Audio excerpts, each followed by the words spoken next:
porque esto no es una cuestión de partidos, ¿no? Ni de rojos, ni de colores amarillos, ni azules, ni verdes.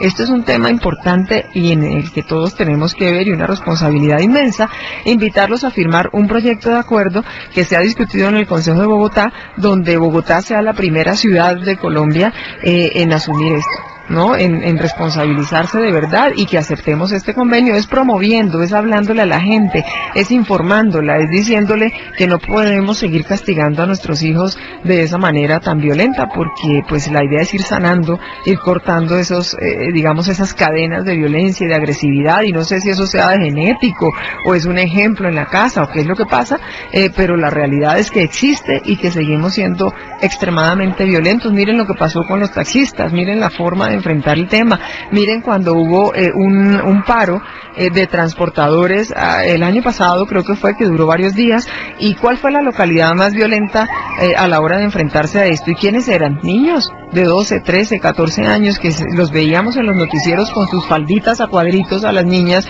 y los niños con sus uniformes. Y si nos vamos un poquito más allá, descubrimos que la localidad más violenta de violencia intrafamiliar, estoy hablando en Bogotá, es la localidad de Suba. Y miren que ellos tuvieron esa reacción. Es eso, doctor Santiago Rojas, es que esa cosa tenemos que ya no más abolirla, erradicar la violencia a la hora de corregir, de no sé, de hablar con nuestros hijos de cosas que ellos cometen como las cometemos nosotros, pero eso no quiere decir que tengamos que tratarnos a punta de golpes. Y lo último que le voy a decir del tema de leyes es que si usted y yo tenemos un problema y nos agredimos físicamente, nos denunciamos, ¿cierto? ¿Y cómo se llama eso? Lesiones personales. Entonces, ¿por qué nuestros niños y niñas, que son sujetos de derechos igual que nosotros los adultos, y todavía más complicado el tema porque requieren también otro tipo de respeto, de cuidados y de cosas, y de salvaguardar sus derechos fundamentales, porque a ellos sí tenemos el derecho de agredirlos entonces? Si son igual que nosotros. Derecho, no, pero pasa. Sí. Mire, las cifras dicen que 14.000 denuncias recibimos en Colombia por año, ¿no? Por ese tema de la violencia hacia los niños y las niñas. Entonces hay que bajar eso, pero no por dejar de denunciar, sino porque no sigamos siendo que no violentos. Se necesiten. Exacto. Bueno, yo quiero hablar de esta nueva crianza que usted cita en su libro y leerla, porque creo que es una estrategia muy simple. Son unos 8 pasos o 8 puntos específicos. Fortalecer la autoestima y la autoconfianza de los niños, dejándolos tomar pequeñas decisiones. Sí. Quiero que me las comente. Las vamos a ir. Uy, qué bueno. Claro. Eso es importante, porque es que la idea no es que seamos la autoridad y que solamente nosotros mandamos, decidimos el color de la ropa, los zapatos, lo que comen. En estos días, hablando en el colegio de mi hijo, hubo la primera reunión de este año, y entonces decía la profesora que estaba sorprendida porque le preguntaba a los niños, o los niños descubrió que los niños estaban botando las frutas, las manzanas, los yogures y bueno, todas las cosas en la caneca, si es que no las regalaban o se las regalaban a ella. Y entonces ella empezó a investigar, pero qué es lo que está pasando, y resulta que es que los papás, las mamás, estamos organizándole la lonchera sin su consentimiento. Entonces, ¿qué hace el niño? Para no llegar y ser regañado en la casa porque es que devolvió la manzana, el banano, la mandarina, y resulta que él no quería comer eso. Igual hay que tener el tema de la disciplina y explicarles qué les conviene, qué los alimenta, qué los nutre, ¿cierto? Pero hay que llegar a acuerdos, y lo más triste que decía la profesora es que los niños llegan y les preguntan: ¿y qué trajiste hoy en tu lonchera? Y dice: no sé, en la casa me la hicieron. Entonces eso es como triste también, ¿o no? Sí, sobre todo todos los días, de lunes a viernes. Claro. Exacto. Y pues yo creo que es eso, es que ellos participen de las cosas diarias, de la cotidianidad, de lo que vivimos en familia todos los días, de escoger un día, ¿por qué no el restaurante, o lo que vamos a comer, o de participar en la maleta que le vamos a comprar, porque es que él es el que se la va a colgar todos los días, ¿no? Entonces es eso. Bueno, aquí hay unas que con una sola lectura quedan claras. Ser firmes, pero dar las indicaciones en tono moderado, sin gritar. Ofrecer alternativas a los niños cuando nos vemos obligados a decirles que no. Sí. ¿Sí? Hay que permitirles a ellos que tengan entonces nuevas oportunidades. Tomar el tiempo suficiente para explicar las normas a la familia, de modo que no se vean como una imposición subjetiva o caprichosa. Reiterar que las normas deben ser respetadas y acatadas por todos, o sea que también tenemos que dar ejemplo. Esa sería como la forma también de entender, por los chiquitos y los grandes. Ayudar a los niños a ver sus errores a través del diálogo, la presencia permanente y el afecto. castigarlos siempre que sea necesario, pero sin violentarlos física o emocionalmente. Quiero comentar esto. ¿Qué sería esto? Quiero que lo comente. De no violentarlos física y emocionalmente. Sí, pero ¿cómo sería la forma de castigarlos siempre que sea necesario? ¿Cómo sería el castigo? Yo le voy a contar algo como mamá, ¿no? Y es que yo he llegado a acuerdos con mis hijos y siempre les he explicado que uno en la vida se gana las cosas, lo bueno y lo menos bueno, para no decir esa palabra malo, en positivo, toca. Eso usted no lo enseñó. Sí, el lenguaje positivo. Entonces, como toca que ellos vean la realidad de la vida y cómo son las cosas, mis hijos a estas alturas, que tienen 9 años y 11 años, desde hace rato ellos vienen diciendo, ellos mismos saben, depende lo que hayan hecho o hayan dejado de hacer, ellos mismos dicen, mamá, tenía el cumpleaños de mi amiga del colegio, pero pues bueno, renuncio, la embarré. ¿Sí? Y entonces, y si el castigo o la sanción, porque esa palabra castigo suena terrible, si la sanción es, de pronto la cosa fue muy terrible, arrancaron la hoja de la agenda donde venían las tareas y la firma de la profesora o poniendo alguna queja que llevaron o no llevaron algo, entonces ellos mismos también hacen su propuesta. Yo les digo, no, esto fue grande, toca sábado y domingo perderse de tal cosa, y dicen, no mamá, sábado y por favor el otro sábado, pero 2 días seguidos no. Entonces yo creo que a los niños hay que escucharlos. Ellos dicen que son tan aviones ahora que nos miden el aceite. Nosotros tenemos que medirlos a ellos también para saber, digamos, por dónde nosotros hacemos esas sanciones y a qué acuerdos llegamos.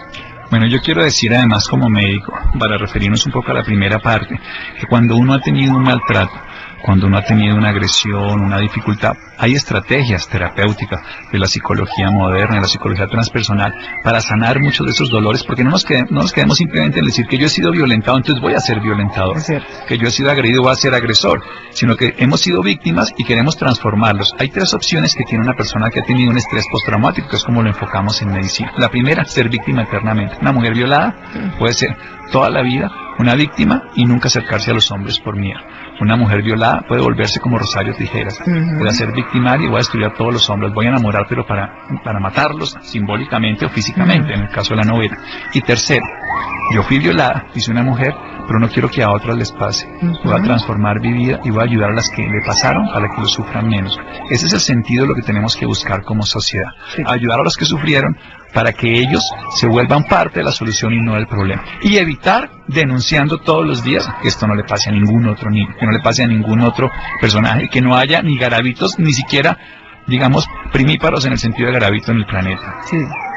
¿Qué recomendación final que estamos llegando a nuestra parte respecto a las personas que nos escuchan, a los padres, a las madres, a los abuelos, que están en todo el país, a los celadores que nos oyen a esta hora, que nos oyen mucho, para cómo enfocar el tema específico de la crianza y la educación de los hijos? Como todos, la idea es que siempre tenemos esa esperanza, ese sueño de conseguir ese socio para un proyecto de vida, digamos, de la familia. Y queremos tener nuestros hijitos. Entonces la inquietud es por qué cuando los tenemos los vemos como objetos, ¿sí? Que quitamos, que ponemos, que golpeamos y que hacemos lo que sea porque nos estorban, porque estamos cansados, porque ya no damos más, por lo que sea. La idea es que si los trajimos al mundo tenemos que respetarlos, ¿sí? Tenemos que darles buen ejemplo y tenemos que tratarlos bien. Yo sé que es fácil decirlo y que esto suena a teoría, ¿cierto? Y una cosa muy diferente es la que sentimos cuando nos da rabia, cuando ellos nos fallan, cuando nos responden feo, cuando se nos enfrentan, cuando nos desobedecen. Pero no hay nada que hacer. De verdad que el camino para tener un mejor, mejores generaciones, más tranquilas y que puedan controlar sus impulsos y evitar ese estrés postraumático del que hemos venido hablando, la verdad es que tenemos que tratarlos bien y para que ellos después también nos traten bien. Es que este es un tema que se puede devolver, ¿no? Y estamos viendo unas generaciones ahora que maltratan, ¿no? A los abuelitos, a los propios papás, que hasta no les digo ni qué les hacen para no dañarles la noche, pero ese es el mensaje y los invito a pensarlo, a recapacitar y a cambiar de actitud. Nunca, ni siquiera a nuestros hijos, ni a un extraño, ni a un sobrino, ni a nadie, podemos tratarlo a punta de golpes. Ese no es el camino. No, además que violencia genera más violencia. Exacto. Los Capuleto y los Montesco, ya nos lo contó Shakespeare en esa obra, que todos conocemos y que lo que vamos a hacer como colombianos es seguir ojo por ojo y diente por diente hasta que el mundo quede ciego. Sí, señor. Pero lo podemos cambiar y gracias a Marta Ordóñez tenemos esa oportunidad, sí, porque yo creo que ha sido una banderada y por eso abrimos las puertas de este programa, los micrófonos, pues, para que las personas escuchen que hay una postura diferente frente al maltrato. Marta lo ha hecho, sufrió experiencias, conoció vivencias, tuvo algo que no tenemos todos, que es el coraje de enfrentarse a una sociedad que no le interesa el tema, que prefiere tenerlo guardado, callado, porque es más cómodo, porque eso se lava en casa. Pero que creo que es una obligación y Marta cogió el clamor de muchos, seguramente velado por el miedo, pero lo tomó vivamente, salió a la sociedad, escribió un libro, La infancia rota, junto a una excelente persona que es la doctora Isabel Cuadros, que también ha trabajado en este tema, y ahora saca este segundo libro, que no me canso de tengo que decir algo para que no quede después mal. Yo hice el prólogo del libro, pero por la valentía que tiene esta mujer, yo simplemente escribí un poco las consecuencias del maltrato infantil, a nivel físico, mental, a todas las enfermedades que produce, pero sobre todo lo más importante, podemos transformar, no simplemente que nos han maltratado, sino que podemos dejar de ser maltratadores porque nos han maltratado, podemos sanar el dolor. Mañana tenemos un programa que los invito para que hagamos eso de cómo sanar ese dolor emocional y fundamentalmente que tenemos que como sociedad evitar que esto pase. Y la recomendación que nos deja Marta, respeto, buen ejemplo y buen trato. ¿Algo más? No, señor, gracias por tratarme tan bien. Muchísimas gracias. Y a los oyentes, pues no se les olvide ese mensaje y ojalá puedan leer Dime cómo te castigaron y te diré quién eres, para que no sigamos repitiendo esta cadena de abusos y de maltratos y de irrespetos por los demás. De verdad, muchísimas gracias y bueno, nos volveremos a ver. Claro, muchas gracias y gracias a ustedes. Recuerden que se pueden comunicar a sanamente@caracol.com.co o entrar a la página www.caracol.com.co y dejar sus preguntas, sus dudas, sus inquietudes, que de ahí nacen estos programas, esta semana y la siguiente, hablando sobre el dolor total, dolor emocional, el dolor físico, el dolor que nos llega desde las entrañas de nuestro ser. Y gracias a la producción de Brigitte Trujillo y William Rojas y el máster de Jessy Rodríguez, llegamos al final de Sanamente. Quédense en Hablar por Hablar con Patricia Pardo.